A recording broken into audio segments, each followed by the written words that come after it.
que eu tenho, sou dono de uma startup, né? De uma startup relacionada a caronas, que justamente é um aplicativo de mobilidade urbana, né? E esse aplicativo ele reúne tanto essa questão da economia colaborativa, da economia criativa, e reúne também a questão de soluções, né?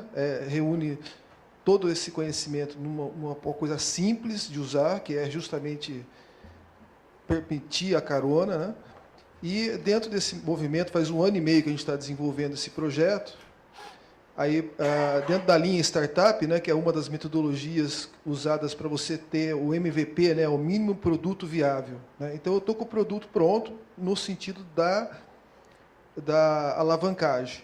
E uma das grandes dificuldades é justamente aquilo que o professor Lima falou, que é você ter assim uma integração maior, né, cultural, com os stakeholders, no caso aí seriam órgãos públicos, que seriam os órgãos que teriam, em tese, que dar o exemplo para a comunidade. Então, é uma das dificuldades que a gente está enfrentando, né, como que é entrar na hélice tripla, vai ser a hélice quádrupla, né, que é a startup, né?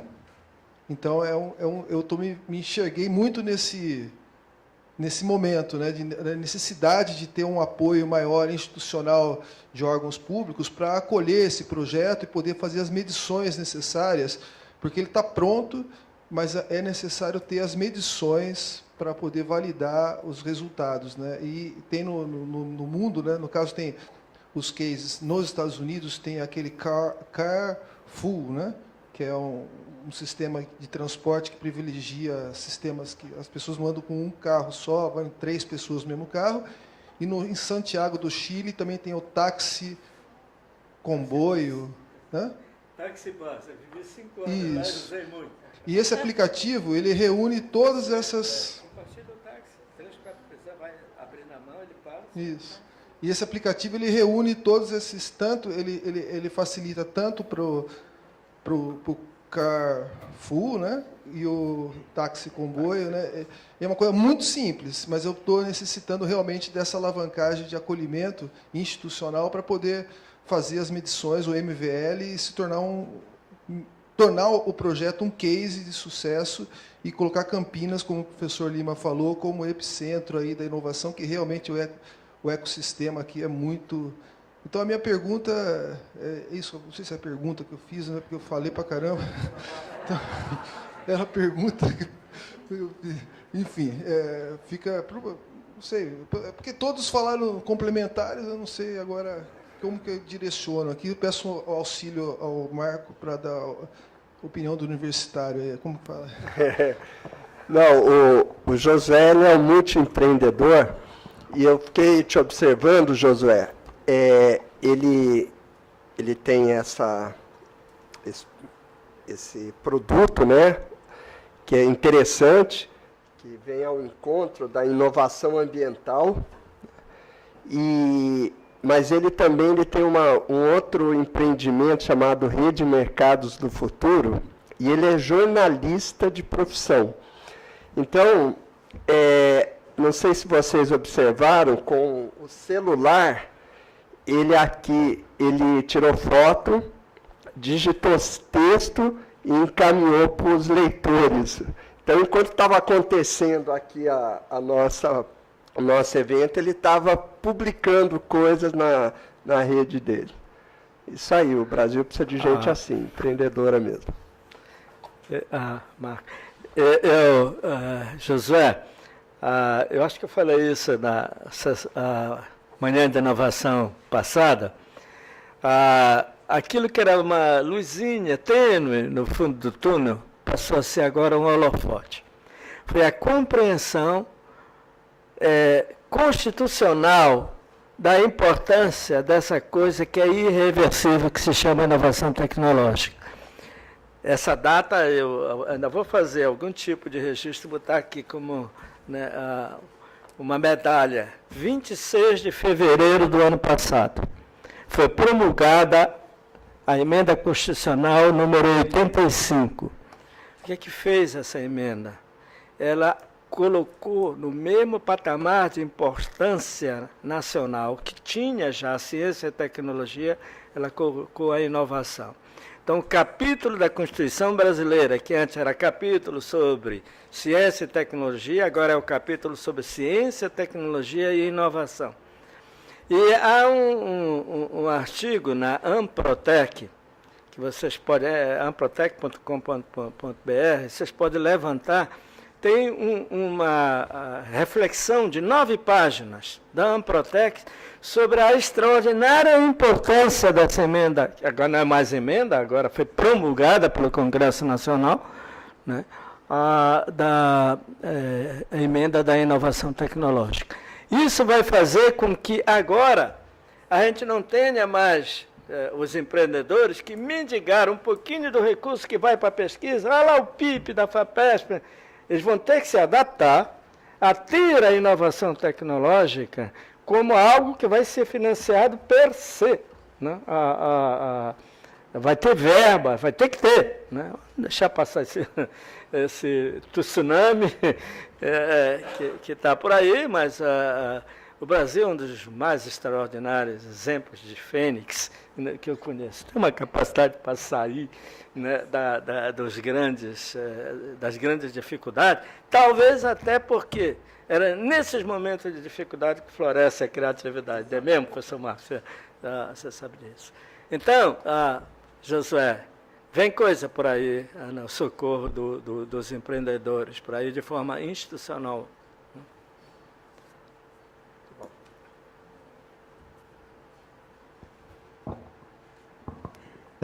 Bom dia, ou boa tarde já quase, né? A pergunta vai para o professor Dr. Carlos e também para o Dr. Marcos Antônio no suporte aí, né? Professor, o senhor coloca que aí a palestra eu até achei interessante o nome, porque cautela no contexto do ecossistema da inovação. Quando nós falamos em inovação, nós nos deparamos com alguns fatores aí primordiais a ser avaliado. Primeiro, que é o investimento que vai sobre a empresa que se propõe a fazer isso. Apesar de nós falarmos que pode se inovar com baixo custo, né, igual nós vimos na palestra, ele demanda dinheiro. E o suporte que nós temos nesse país para esse investimento, ele não está à disposição da micro e pequena empresa como se parece, apesar de ter um discurso muito bonito sobre, né, mas não há. Mas a minha pergunta vai mais diretamente à universidade. Eu sou de Sorocaba, não sou de Campinas, né? E dou aula na Universidade de Sorocaba, na Uniso. E o que nós vemos no meio acadêmico é a distância que tem a indústria e a empresa no seu setor geral com a academia. Por não ser uma cultura no Brasil dos empresários de várias áreas, desde a pequena, da micro, da grande, dessa proximidade. E outro problema maior é que, quando há essa proximidade de pesquisa, na verdade, ela ocorre com as universidades públicas, e não com as universidades particulares ou até mesmo as comunitárias, como é o caso da Uniso. Como o senhor vê, então, na visão do senhor, dessa experiência, esse vácuo que existe, como sobrepor este vácuo que existe entre o pensamento organizacional se aproximar das faculdades e elas se abrirem, porque o governo em si, ele não estimula muito essa aproximação entre o privado, o acadêmico, e o acadêmico privado, porque o acadêmico privado é pior, porque só está pensando ultimamente no lucro, e não nem tanto na pesquisa. Como é que o senhor vê isso, ou vocês veem isso?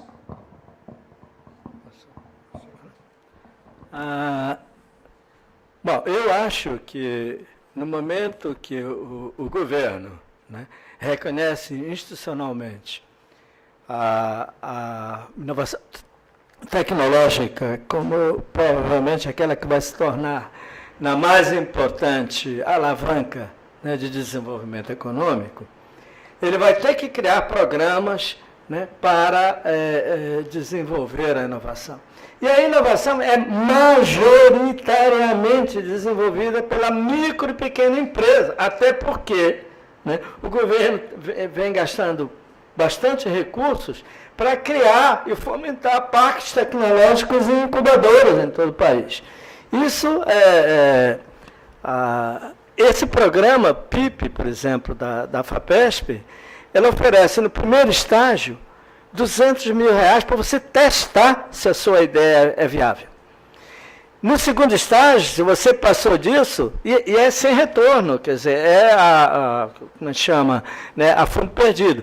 Para o segundo estágio, se a sua ideia for boa, né, e estiver dentro dos parâmetros da pesquisa inovadora na pequena empresa que a FAPESP tem, até R$1 milhão para o segundo estágio, que é já de preparação de protótipo, né, e te dá também a possibilidade, né, de você começar a procurar parceiros para a industrialização, né?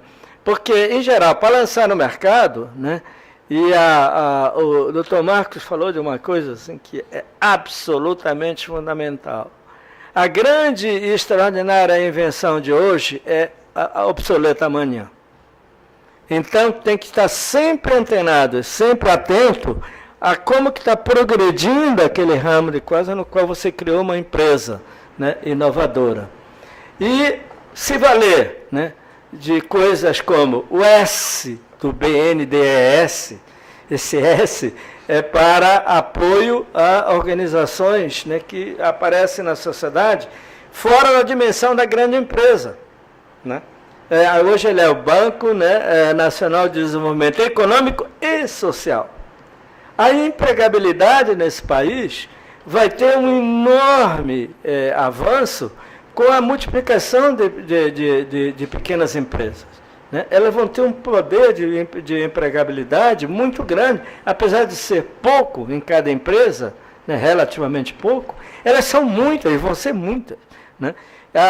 Ano passado, tem um organismo no estado de São Paulo chamado SEAD. O SEAD mantém, Marco, uma cronometragem diária do aparecimento de novas empresas. Em 11 de fevereiro do ano passado, o registro que eu captei de lá era de 147 mil empresas em Campinas. De todas as dimensões, 147 mil empresas. Acabei de ver no slide da Carla e da Maria Paula, estamos com 245 mil. Então, a crise, né, é realmente um momento de oportunidade, né? Então, as pessoas estão... Né? Agora, com relação à sua preocupação, eu acho que esse panorama vai mudar, e vai mudar para melhor, porque agora é constitucional, é obrigação de Estado. Não é mais um favorzinho que a universidade, olha, leva uma parte aqui. E existe uma coisa que eu queria chamar a atenção para todos os empreendedores aqui, que é um tipo de bolsa que tem certeza de que o dinheiro da FAPESP permite que você os contrate, que é a Bolsa RAI, do CNPq, Recursos Humanos para Áreas Estratégicas. Você pode contratar com essa bolsa até pessoas sem titulação, desde que ele tenha uma grande experiência, né, vivida, né, em fazer aquele corpo. Pega, por exemplo, alguma coisa da área de química que precise de um vidreiro extraordinariamente especializado. Esse pessoal se formou na escola da vida, no aprendizado, né, quase que peripatético mesmo.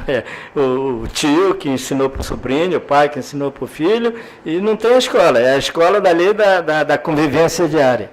Nós temos um exemplo na Unicamp, né, a Rita sabe muito bem disso, de uma pessoa que era procurado pelo país inteiro, vinha gente aqui para fazer uma coisa que ninguém mais conseguia fazer no vidro. Ele fazia, né? E ele tinha escola secundária. Né? O seu Cícero, né? Não posso esquecer o nome dele, foi um grande parceiro dos físicos e dos químicos da Unicamp. Obrigado. Só complementando aqui, você tocou em 3 pontos extremamente importantes, né? O primeiro, a dificuldade, você falou da inovação, mas na verdade é de empreender de forma geral, da micro e pequena empresa, é uma realidade, porque todo início, em qualquer lugar do mundo, tem dificuldade. Agora, tem alguns países que a dificuldade é bem menor.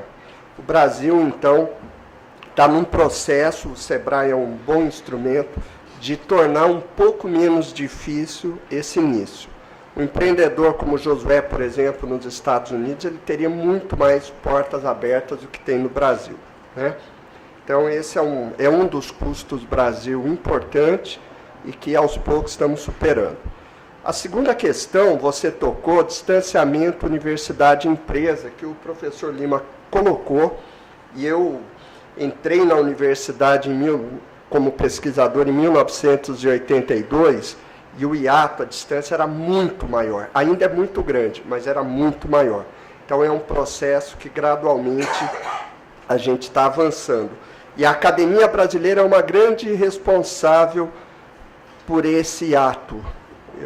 O acadêmico brasileiro ainda tem alguns viés de pensamento que, por exemplo, a gente não vê na academia europeia e nem muito menos norte-americana.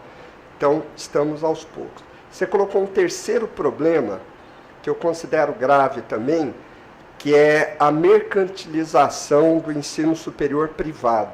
Eu já atuei também no ensino superior privado, existem boas instituições, mas aconteceu um fenômeno há poucos anos, que não era assim não. Até 2004, 2005, a banda tocava diferente. Mas realmente a coisa caminhou numa direção que não está muito legal mesmo. A ponto, do ano passado, eu fui convidado para dar uma aula magna para os professores no primeiro dia de aula de uma universidade, aqui de Campinas, privada. Eu fiquei estarrecido. O diretor, ele me antecedeu, e ele falava assim, a nossa empresa, o tempo todo, era o diretor da faculdade, a nossa empresa isso, a nossa empresa aquilo, e eu fiquei assim numa saia justa, né, porque eu era convidado, mas assim, a minha vontade era, sabe, de ironizar aquela fala dele. Mas tem, graças a Deus, continua ainda havendo universidades privadas, e eu, assim, acredito que o professor Lima chamou de tsunami, né? Eu vejo, assim, que nós vivemos aí, durante alguns anos, com nuvens muito negras pairando sobre o país, tinha algumas frestas, né?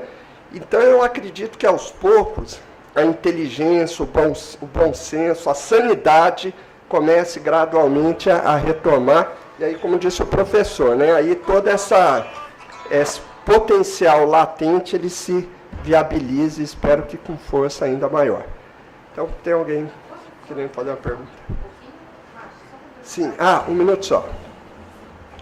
Só uma questão, assim, para compartilhar com vocês. E as universidades também têm um papel importante no atendimento às micro e pequenas empresas.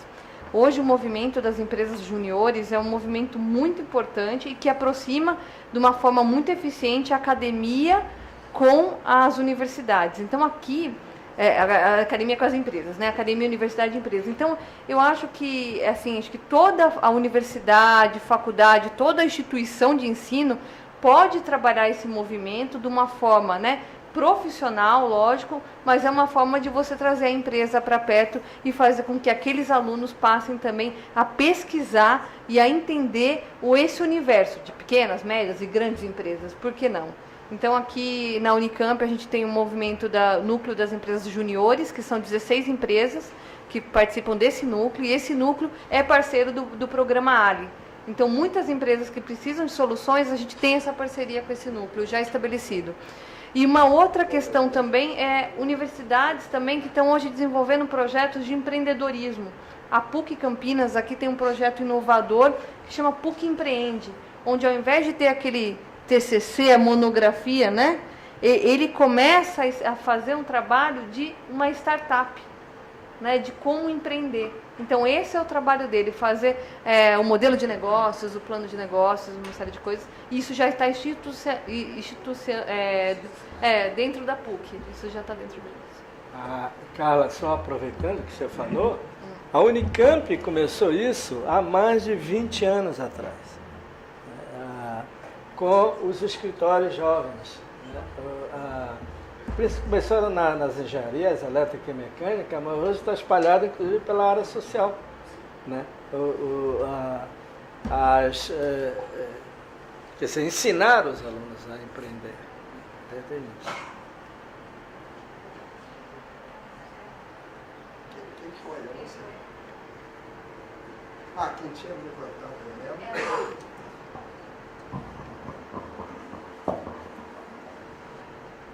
Boa tarde. Eu queria perguntar para a Carla e para a Maria Paula especificamente, mas se alguém mais quiser falar, assim, de modo geral, inovar dentro da pequena empresa já é muito difícil. E, no nosso caso, a empresa é familiar, então eu acredito que seja muito maior a dificuldade. E eu queria saber se vocês têm algo direcionado a isso, assim, que seja para a empresa familiar, para inovar dentro da empresa familiar, mas principalmente assim na compreensão dos membros, né, de cada obrigação, digamos assim, e da compreensão que aquilo é uma empresa, assim, não necessariamente em serviços e tal, mas o intelectual humano mesmo. Posso começar?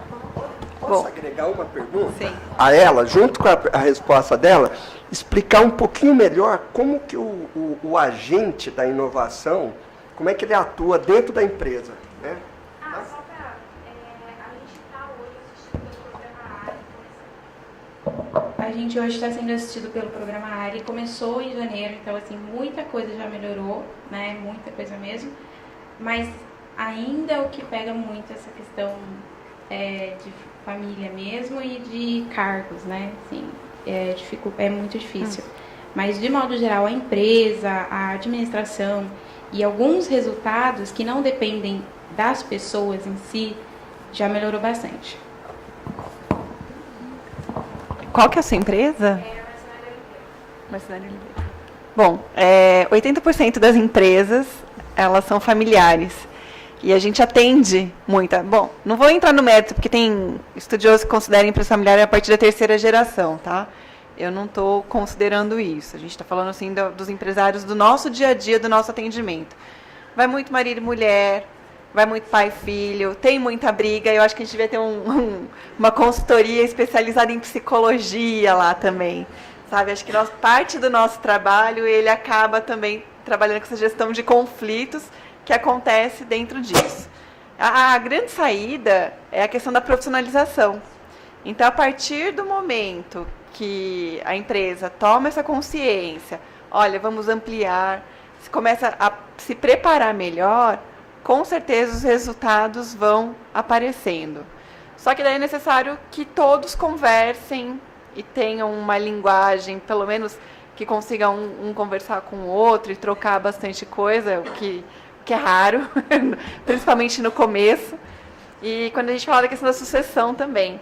Então, é o empresário mais velho saber que o momento da sucessão não é simplesmente na hora que ele não está mais lá. Ele tem que começar a preparar as pessoas que vão sucedê-lo antes.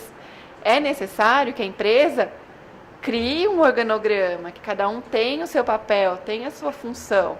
Em última instância, que se contrate um conselho consultivo ou deliberativo, se tem muito problema lá dentro, que sirva como um mediador ali também, na hora de trabalhar as grandes questões, né?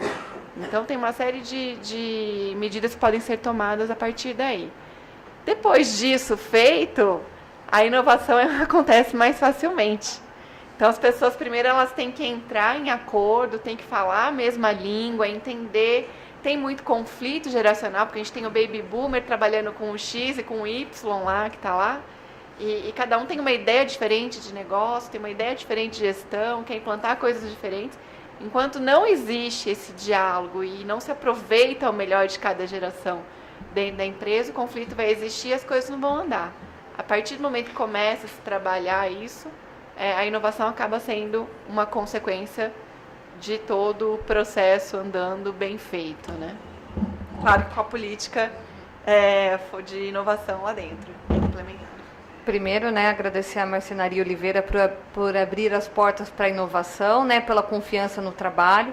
É um trabalho recente que vocês começaram, até o Marco me solicitou para contar um pouco como que é essa metodologia, e tudo começa com conversar, diálogo, né?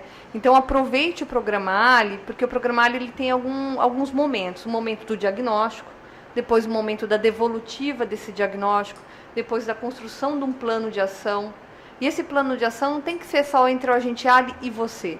Tem que ser entre o agente Ali e toda a sua equipe ali, principalmente as principais lideranças que estão ali, né? Porque às vezes a gente tem a mãe, né, no financeiro, o pai na produção, eu fico nesse meio termo, ou tem meu primo, e assim, antes de ser familiares, são pessoas, e pessoas que estão atuando em determinadas funções. Então, nesse momento onde você vai, depois do diagnóstico, fazer uma análise, né, dos pontos fortes, pontos fracos, oportunidades, ameaças, a matriz SWOT, ou FOFA, né, como dizem, aproveite esse momento que você chegar do método do Programa Ali para convocar toda a sua equipe para fazer essa análise junto com todos. Se ela já foi feita, não tem nenhum problema. Fale com o agente local de inovação, que você esteve aqui no evento, que você quer fazer esse exercício coletivo na sua empresa. Chame as pessoas para entender qual que é o ponto forte da empresa, o ponto fraco, onde a gente deve melhorar. E isso você vai, aos poucos, como a Maria Paula, né, definindo os processos, profissionalizando, e isso vai refletindo. Não é do dia para a noite, mas é um processo que vai acontecer. Outra coisa, partindo de um caso concreto que aconteceu, que a gente atendeu recentemente do Ali, é que todo mundo na empresa saiba que tem um programa lá que vai causar impacto lá dentro e que eles precisam saber o que está se passando, para que as pessoas consigam colocar em prática as sugestões, o que foi pactuado no plano de ação. Então, não adianta só o proprietário estar a par disso. Por quê? Porque tem coisa que foi lá, que a produção que vai ter que desenvolver e o líder da produção, quem trabalha na produção, não está sabendo. Então, como foi uma coisa que já aconteceu, é importante que todos da empresa saibam que ela está dentro do programa e que vai exigir uma mudança de comportamento de todos, da adesão de todo mundo, do comprometimento de todo mundo, para que os resultados sejam interessantes no final. Vou comentar aqui. Se precisar de alguma evidência objetiva que as relações humanas têm impacto no desempenho, a empresa familiar está aí, né? Elas são um capítulo dentro do ramo da administração. E eu gostei muito da resposta da Maria Paula, bem sintética, mas é isso aí, cuidado com as relações. Agora, aqui deve ter algumas, além da sua, outras empresas familiares. Veja como que uma relação forte, ela pode ser numa direção muito prejudicial e numa outra direção muito favorável. Maior instituição financeira nacional, Itaú Unibanco, empresa familiar. Maior empresa de comunicação nacional, Rede Globo, empresa familiar. Maior grupo industrial do Brasil, Grupo Votorantim, empresa familiar. Até bem recentemente, maior varejo do Brasil, Grupo Pão de Açúcar, empresa familiar. Né? Acho que não precisa dizer muito mais.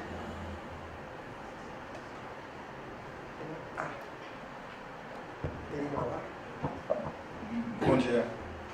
A minha pergunta é mais sobre o ambiente da universidade, da pequena empresa, como é que a gente pode nos relacionar. Eu sou professor de uma universidade particular e acredito que lá dentro tem mais aquela história de fomento da cultura empresarial, né? Da cultura empreendedora, daqueles alunos que estão apresentando o TCC. Cada vez que você tenta realmente botar um plano para rodar, você é mais ou menos visto como você está tirando o plano da universidade, querendo fazer uma ação particular. Então, você é visto mais ou menos como um aproveitador nesse momento. A questão é, se eu tenho oportunidades dentro do ambiente privado, na universidade privada, como é que eu consigo levar essas pequenas oportunidades para um ambiente onde eu consiga desenvolver esses planos, onde não tenha conflito de interesse ali pelo lucro da empresa, ou pela posse dela, pela governança dela. Eu vejo essas dificuldades, né? Se a gente falar numa hélice tripla, eu posso buscar o conhecimento junto, fazer uma espécie de hackathon, mas a gente vê muito a história de coworking dentro das empresas, e parece mais vender espaço para o aluno pagar um aluguel ali da ideia dele, né? Eu queria entender mais ou menos as ferramentas realmente para colocar projetos que possam acontecer, não numa ideia apenas de bolsas, né, mas onde eu consiga instrumentos financeiros para poder acontecer esses planos.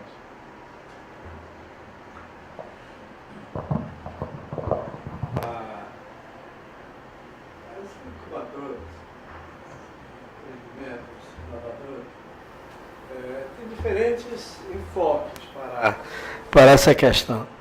A nossa aqui na CEATEC, né, nós temos um sistema de... um sistema de recebimento em fluxo contínuo, né, de propostas de qualquer pessoa na cidade que tem uma boa ideia, sabe, vai lá conversar com o pessoal da CEATEC, né, e ver o que eles me dizem a respeito disso. Esse recepção em fluxo contínuo é feito diretamente pela internet, e nós temos um dia a cada trimestre em que a gente verifica quais são os postulantes, né, e os chama para uma entrevista, né. E aí é o momento em que, e aí é a importância de que as pessoas que estejam ali, né, tenham um certo conhecimento do que é, né, criar na cidade uma cultura do empreendedorismo inovador. Se eu fosse botar em 3 palavras o que é que a CEATEC tem como moto, é cultura do empreendedorismo inovador na cidade. E aí, então pega, né, e conversa com essa pessoa e vê primeiro, acho que algumas coisas são extremamente importantes. A pessoa que vai apresentar alguma ideia, ela tem que estar entusiasmada por aquela ideia, ela tem que acreditar que vai dar certo. Pode até não dar, não tem importância, se não deu, começa a pensar em outra coisa, né? Então, o que a CEATEC faz? Se aquela ideia for, né, adotada para ser incubada, né, existe uma fase preliminar em que a pessoa tem 6 meses, né, para tentar ver se a ideia dela vai dar certo. Então, a gente procura, na CEATEC, né, dar o apoio operacional para que reserva um espaço, né, para ela, né, e ela fica durante 6 meses ali tentando ver. E aí, a questão do coworking é muito importante. Nós temos uma atividade dentro da CEATEC, que nós estabelecemos aí com a nossa gestão, que chama Café Tecnológico. É o momento em que a gente reúne todas as empresas que estão incubadas para conversar com os que acabaram de chegar, né? E os que acabaram de chegar vão expor para eles qual é a sua ideia. Já nasceu simbioses várias, né? Senhor, peraí, eu tenho aqui alguma coisa que vai ser muito útil para você, vamos, né, conversar. Durante esses primeiros 6 meses, o empreendedor não tem custo nenhum. Ele tem o espaço dele, ele firma um contrato preliminar, e no final de 6 meses ele vai apresentar um relatório para a CEATEC. Olha, eu consegui, realmente a coisa tem viabilidade, né? Aí ele passa para a segunda fase, né? Aí é o momento em que nós vamos incentivá-los, olha, coloca um projeto PIP, se a coisa realmente não, aí você vai ter R$200 mil, né, se for aprovado pelo sistema FAPESP, né, você vai ter R$200 mil para tocar a sua ideia na primeira fase. Deu certo, na primeira fase você tem até R$1 milhão para criar a cabeça de série, se for um produto, né, ou viabilizar um sistema de software, de gestão tecnológica, né, o que for, né. PIP significa Programa de Pesquisa Inovativa na Pequena Empresa. Né. A pergunta é mais no sentido do aluno está se formando ainda, entregando o TCC. Nesse tempo, ele sai da faculdade e eu apresento o projeto dele. Pode, ele não precisa estar formado para apresentar, né? Não precisa. Na verdade, como é que é o seu nome? Ricardo. Eu falei, talvez muito brevemente, que nós estamos começando um programa de pegar o pessoal lá do curso fundamental, na escola secundária, né, para começar a fazer uma pré-incubação, né, com eles. Né? Nesse sentido, nós ganhamos uma emenda parlamentar para promover isso. Né? 150 mil reais. Né? A outra questão que a gente tem dentro do SEBRAE é a disciplina de empreendedorismo, que pode estabelecer uma parceria entre SEBRAE e universidade. A gente capacita professores para trabalhar em empreendedorismo com esses alunos. Vão trabalhar radar da inovação, vai trabalhar o Canvas, vamos trabalhar uma série de passos importantes para que comece a empreender da maneira correta, digamos assim, né? Fazendo tudo antes como deveria. E a própria universidade pode oferecer esse espaço. Então, não precisa ser, pode colocar uma disciplina de empreendedorismo lá dentro e os alunos cursarem, ou pode fazer uma coisa extracurricular, enfim, fica a cargo da universidade. A capacitação ela é gratuita, então é só procurar o SEBRAE da região, já passei até o contato da pessoa. Capacita quantos professores vocês acharem interessante, um mínimo de 15, no máximo de 30. E essas pessoas, pelo menos, têm uma base comum para começar a trabalhar com esses alunos. E pode viabilizar até uma pré-incubação, por exemplo.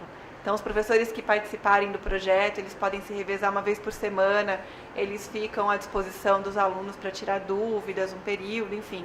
Tem uma série de coisas que podem ser feitas para viabilizar esse tipo de trabalho dentro da universidade. Boa tarde.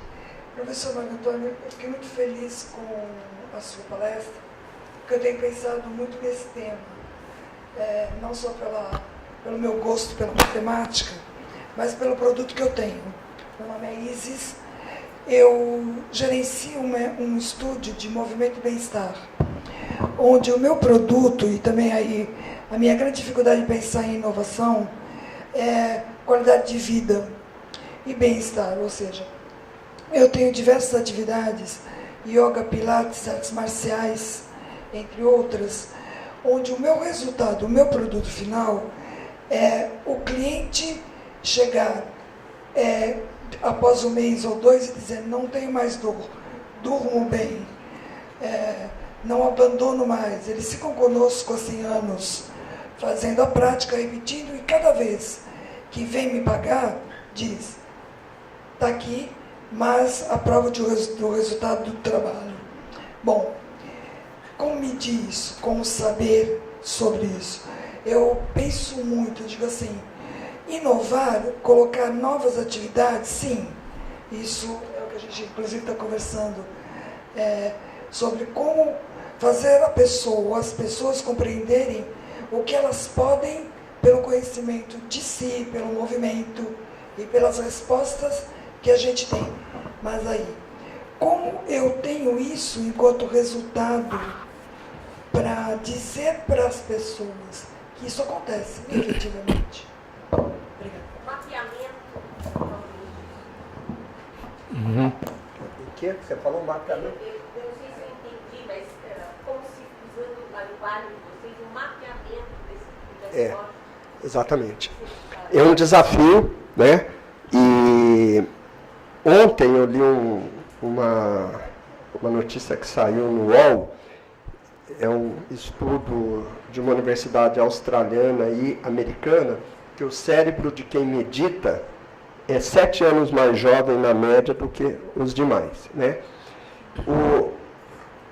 Essa quantificação, ela pode acontecer de várias formas, mas ela não é muito trivial, tanto que é realmente, vamos dizer assim, é a fronteira do conhecimento que hoje a gente vê em nível mundial. Nós temos aqui a Giovana, essa semana eu pedi para ela fazer uma pesquisa, a Adriana, elas estão fazendo um trabalho brilhante, né, para entender um pequeno aspecto em relação vamos dizer, vou colocar dessa forma, ao impacto da subjetividade humana no seu desempenho. Por exemplo, você falou em artes marciais, meditação, yoga, etc. Uma coisa fundamental para o ser humano é a atenção, o nível de atenção que ele consegue ter em relação às coisas. E o presenteísmo nada mais é, porque se a pessoa está rompida com a realidade, é porque ela não está presente, ela não está no seu todo.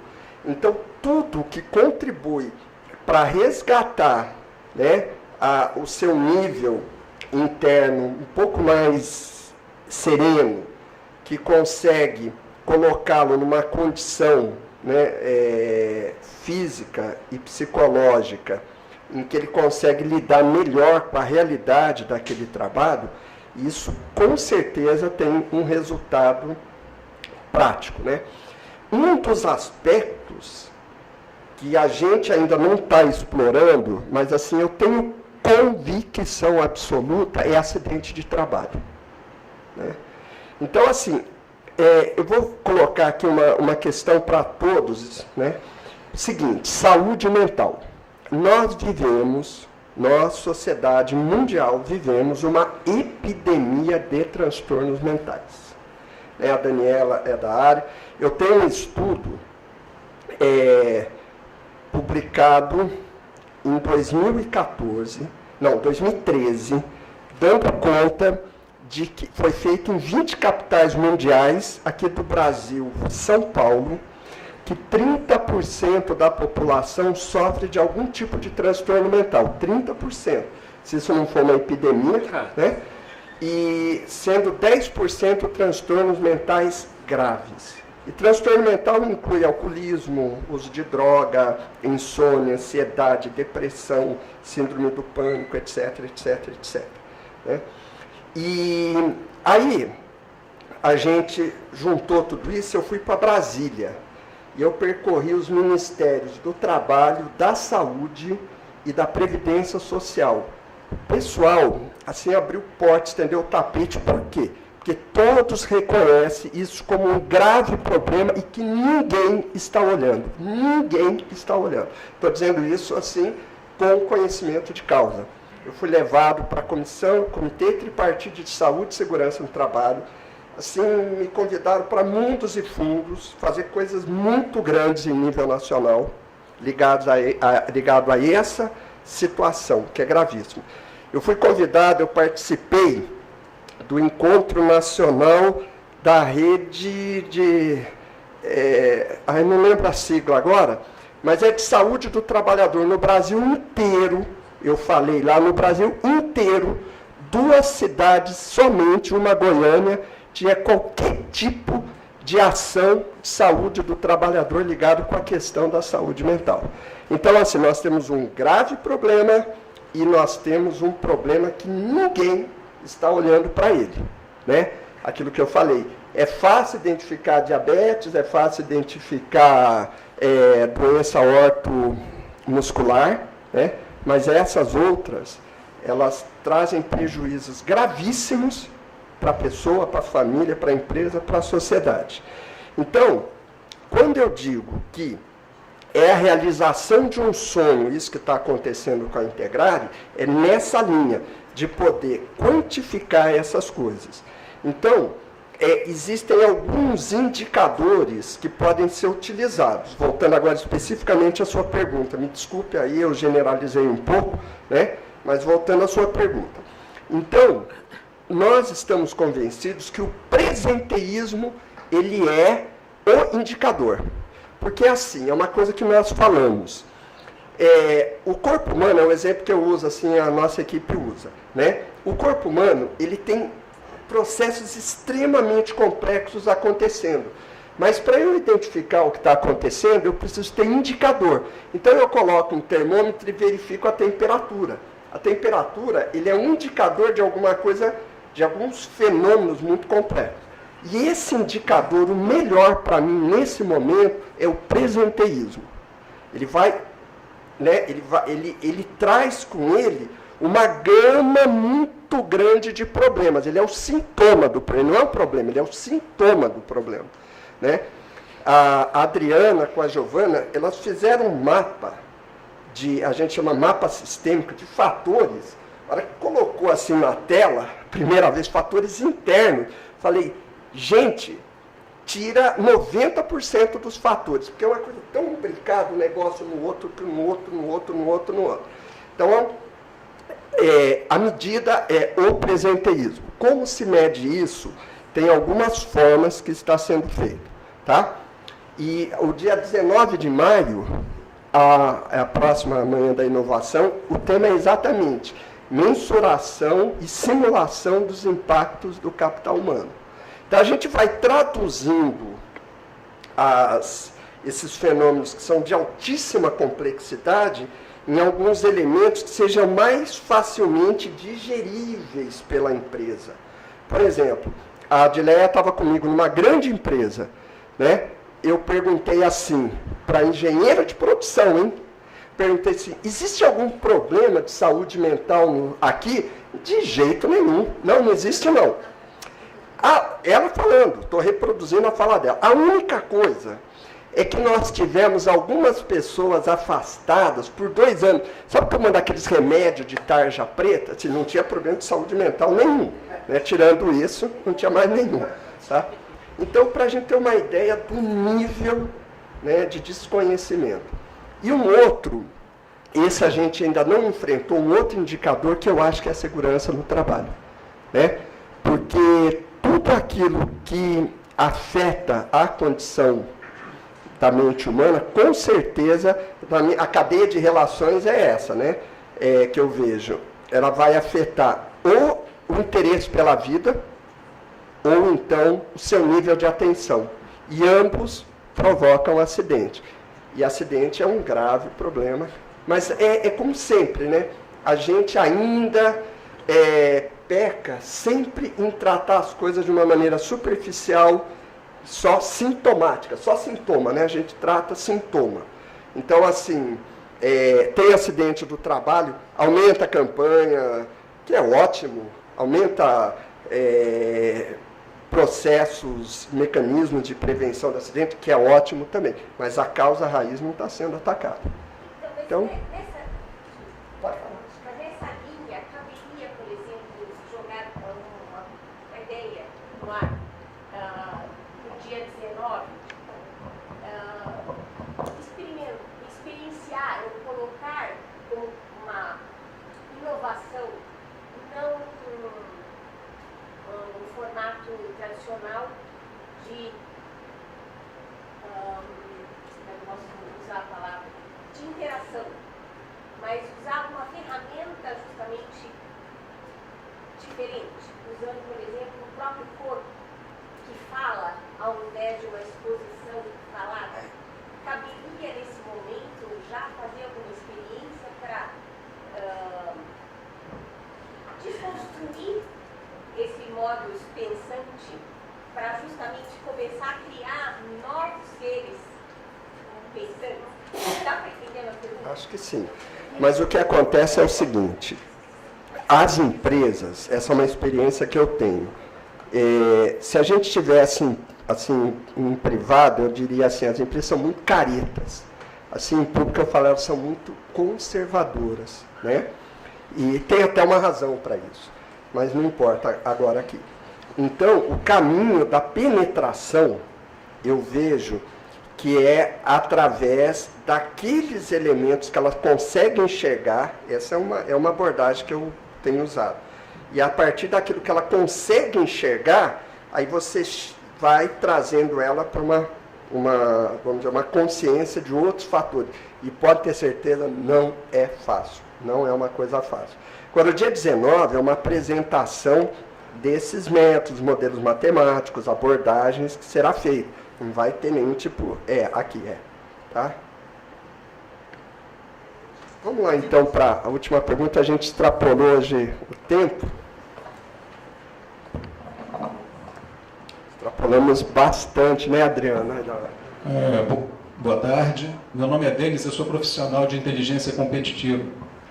Eu estava prestando atenção na fala do professor Carlos Alberto, e ele falou que conhecimento é intransferível, embora sabemos que tem que ser produzido, compartilhado e aplicado. Né? E a minha pergunta é, está no radar da Gaia, do Sebrae, do Ciatec, a utilização da inteligência estratégica e competitiva como metodologia e ferramenta para produção e aplicação de conhecimento? Obrigado. Eu vou aproveitar a sua pergunta, que é boa, e aí dar oportunidade para os nossos colegas de mesa aqui responderem e falarem a sua mensagem final. Vamos começar daqui? É bem interessante a sua questão. Não existe, assim, dentro do radar do SEBRAE alguma coisa tão específica para isso. Mas existem algumas ações dentro de algum projeto e programa que trabalham a inteligência competitiva, né? A gente teve um programa, até Maria Paula lembra, um programa muito desenvolvido por que a gente chamava um programa de competitividade. A gente trabalhou com o figo de Valinhos, com os produtores de figo de Valinhos, onde a gente promovia essa troca de conhecimento e a busca de novos conhecimentos, novas informações, novos mercados. Esses produtores de figo de Valinhos foram até a França ver como que os figos eram produzidos lá, embalados. Então a gente tem, dentro de alguns programas e projetos, tudo isso acontecendo. Dentro desse programa dos agentes locais de inovação, acho que a grande divulgação de informação e, posso assim dizer, de conhecimento, são esses artigos, né, que são produzidos por esses jovens que estão a campo e que se transformam em cadernos de inovação. Esses cadernos, eles são publicados pelo SEBRAE Nacional, onde os melhores artigos desses 1.200 agentes no Brasil são publicados. Então, é uma forma da gente trabalhar, né, a inteligência que está sendo desenvolvida e coletada nesse programa. Então, assim, eu não vejo nada muito específico em nenhum projeto, mas eu vejo uma série de coisas sendo pensadas para que aconteça essa troca. Obrigada. Bom, em nível de SEBRAE Nacional, a gente tem um programa bem interessante de encadeamento produtivo, onde a gente trabalha toda a cadeia. Então, aqui a gente teve por um período a cadeia do petróleo e gás, mas tem outras, tem a cadeia da moda, né? O SEBRAE Nacional, ele abarca muito isso. Aqui no estado de São Paulo, a gente não tem os consultores terceirizados, não tem essa figura, apesar de termos alguns consultores de competitividade no nosso quadro e a gente pode acionar na medida do possível. Mas um programa dessa monta, desse tamanho, nós não temos condições de aplicar aqui por falta de quadros e por conta de uma intervenção que aconteceu pelo Ministério Público já em 2010 e até hoje a gente não conseguiu resolver essa questão. Não temos forças internas para trabalhar como o Nacional trabalha em outros estados, mas isso está sendo resolvido e acredito que brevemente a gente consiga trabalhar a questão do encadeamento, porque é bem interessante a metodologia. Você vai trabalhar desde o fornecedor, a questão da competitividade, até o cliente, né? Então, passando por toda a cadeia. Tem cadeia automotiva, uma série de outros setores e segmentos. Aqui a gente só conseguiu fazer o petróleo e gás por um tempo. Eu acho realmente a sua pergunta muito interessante. E ela vem de encontro. Quando eu falo que conhecimento é intransferível, o que eu estou querendo sublinhar é o fato de que a criatividade, né, como alguma coisa que é um produto próprio seu, né, quer dizer, se Mozart conseguiu, né, criar uma sinfonia aos 5 anos de idade, porque alguma coisa diferenciada em alguma parte do cérebro dele, que é uma propriedade intrínseca dele, né, se manifestava numa capacidade de, muito provavelmente, de juntar sons harmônicos, né, e a partir daí ouvir ali no piano, né, a criança provavelmente não tinha uma consciência técnica desenvolvida, mas ela tinha aquilo que se chama a inteligência emocional muito desenvolvida, né? O Goldman escreveu livros e livros a respeito disso, né, e chegou a contabilizar as 13 formas de inteligência, né, que existe. Isso tudo é uma distribuição que tem a ver com a parte do cérebro, né, que é inato, né, você foi mais desenvolvida do que outra, até às vezes por estímulos, né, do ponto de vista genético, né, isso é uma propriedade intrínseca de cada pessoa. E quando você faz uma distribuição dessa capacidade, qualquer que seja o nível de atividade, pega uma população aleatória qualquer, sai sempre uma curva gaussiana. É parecido com uma gaussiana. Há pessoas que não têm a menor habilidade para aquilo, há pessoas que são absolutamente virtuosas com relação àquilo e têm, né, a distribuição média, né, nisso. O que eu acho que está por trás, né, dessa capacidade de empreender e empreender competitivamente é você saber, e aí vem a parte do seu cérebro, portanto, o número de sinapses neurônicas que estão, né, ativadas, né, no seu cérebro, ser capaz de usar criativamente a informação para criar nova informação, né, que não tinha sido percebida antes. É por isso que eu digo que o conhecimento é alguma coisa intrínseca, né, da pessoa. Você não consegue, simplesmente conversando com alguém, fazer com que ele se torne um sábio. Não vai. Mas você pode muni-lo de ferramentas e vai ver alguma outra parte do cérebro dele que está desenvolvido, vai manipular aquilo de uma forma criativa. Agora, o interessante no empreendimento em plasmar na sociedade essa cultura do empreendimento inovador é que é espaço para tudo, né? Dentro disso, você pode ser extremamente criativo, né, na música, nas técnicas, né? E a pessoa tem que conviver com essas habilidades e estimular para ela desenvolvê-las dentro daquilo. Isso não é nenhuma diminuição de nenhuma forma, isso não é preconceito. Pelo contrário, é conceito. Você estimular, né, aquela pessoa que tem maior habilidade para aquilo, né? Eu acho que nós estamos fazendo extraordinários progressos em termos do uso de metodologias que pertenciam apenas à física, mas estão sendo usadas aí. O síncroton tem muitos programas disso aí, você fazer mapeamento cerebral a partir de estímulo, né? E usar a tomografia computadorizada, né, para você verificar, quando você recebe um certo estímulo, alguém imediatamente uma parte do seu cérebro que é ativada, né, com relação a isso, e o outro é como você ter ouvido absoluto. Tem gente que tem a mesma capacidade auditiva de um cachorro.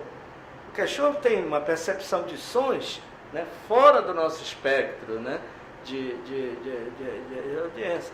Essas pessoas são capazes de ouvir, né, ruídos que ninguém está percebendo, né? E é preciso entender cada vez melhor isso para estimular a criatividade das pessoas naquilo que ela tem de melhor para oferecer, né? Que não é só tecnologia, né? A arte, né, você pode ser extremamente inovativo em arte. Quanta gente inventou novos instrumentos musicais aí, né? A partir de... A gente vê, de vez em quando eu vejo, né? Alguém aí que celebrou, ele tirava som de tudo que você podia... Aquele camarada morreu recentemente. E tinha ouvido absoluto, né? Ele conseguia ver a harmonia onde alguém só ouvia barulho, né? Ele percebia a harmonia, né? E há um grande progresso nisso. Eu acho que isso que você falou pode precisar ser muito levado em conta no momento de você definir, né, onde que você quer empreender e ter apoio para isso, né? E aqui na Unicamp, voltando para a pergunta anterior, da questão da saúde pública, há um departamento aqui na Unicamp, montado há muito tempo atrás. Eu acho que o doutor Mário Saad, até enquanto eu estava ainda trabalhando na Unicamp, era o diretor desse departamento, né? E que trabalhava sobre questões de saúde pública, né? Principalmente a saúde do trabalho. No trabalho. Essa coisa que você falou é absolutamente presente. O presenteísmo pode destruir instituições, né? Talvez até mais, né? Você até mencionou isso, até mais do que o absenteísmo, né? Se você não pode contribuir, não atrapalha, né? Tá, tudo bem, fica aí, né? Deixa a gente trabalhar. Essa afirmação do professor Lima, o conhecimento não pode ser transferido, é rigorosamente correto se a gente pegar o conhecimento em qualquer das definições mais conhecidas, né? Conhecimento é o sentido, o significado que eu dou à informação. O conhecimento é a relação que existe entre o sujeito e o objeto. O conhecimento é uma crença verdadeira justificada. A gente vê que transferir conhecimento é a mesma coisa que eu dizer que eu transfiro minha condição física, eu transfiro minha digestão para o outro. É um processo interno. A gente usa, né, transferência de conhecimento, mas é uma licença, né? Rigorosamente está correto. E é bom que isso seja frisado, porque só assim a gente consegue mais facilidade para resgatar a dignidade humana. Porque assim, não basta eu escrever o procedimento, esse procedimento ele tem que ser significado para aquele trabalhador. Não adianta eu falar alguma coisa. É o processo de comunicação, né, Josué? Comunicação não é transmitir uma informação, né? É que essa informação atinja o seu objetivo.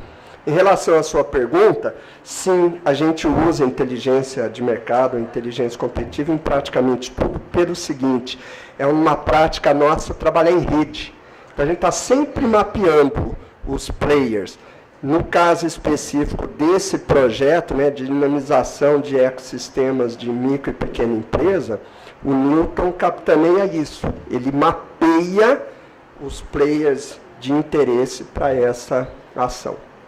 E meus amigos e amigas aqui, eu peço desculpa, mas foi a manhã da inovação que mais extrapolou o tempo, né, Adriana? Né, vai lá.